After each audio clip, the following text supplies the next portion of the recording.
In this video, we're going to try to address this question. It is also on page 159 in your textbook. It says a 2.0 milliliter gas, a bubble of gas is released at the bottom of the lake where the pressure is 6.5 atm and the temperature is 10 degrees Celsius. Predict the temperature, so the Celsius temperature, of the gas bubble at the surface where the pressure is 0.95 atm and the volume becomes 14.4 milliliters. Now, there are a few things going on here. This is 2 sig digs, so my answer can at most have 2 significant digits. I have ATM and ATM, so they will cancel out because they're the same kind of units. Milliliters and milliliters are also the same kind of units, so they will actually cancel out. Frequently, we convert volumes to liters in the gas unit, but in this case, because they're both going to be in milliliters, they will cancel out, so I don't need to adjust that. But I do need to adjust this to 283 Kelvin because all of our calculations must be done in Kelvin. So my formula, P1V1 over T1, oh my goodness, I'm a disaster, equals P2V2 over T2. I want to solve for T2. Now in order to solve for T2, I need to get it into the numerator. So I'm going to take this up here, and I would have T2 P1V1 over T1 equals P2V2. At this point, I now want T2 by itself. So this is going to go up here, and this is going to go down here. And I'm going to be left with T2 equals P2V2, and then over P1V1, and T1 goes up here. I could substitute into this formula now, and my P2 is 0.95 atm. My V2 is 14.4 milliliters.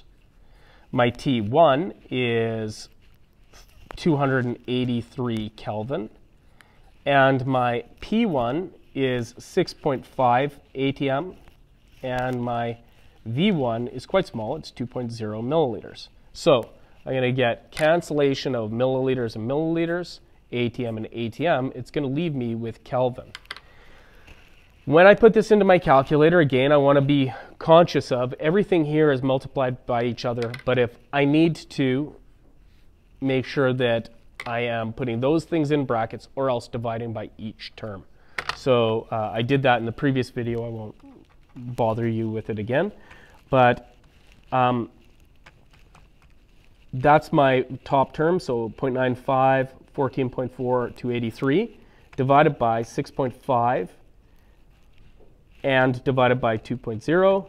So my answer is 297.8 Kelvin. Now, I'm supposed to have 2 sig digs for my answer. This is a Kelvin amount, so let's get it into degrees Celsius and then worry about significant digits. So this value minus 273 is giving me 24 degrees Celsius, but rounding up 25 degrees Celsius.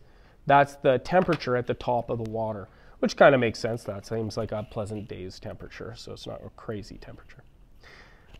If I was entering this into the calculator again, I could go 0.95 times 14.4 times 283 divided by bracket now, 6.5 times 2.0. bracket, and it'll give me the same number. So I can either take this divided by this number and this number, or this divided by bracket, this times this, close bracket, give you the same answer. Okay, so that's combined gas law. Hopefully you're finding it easy peasy.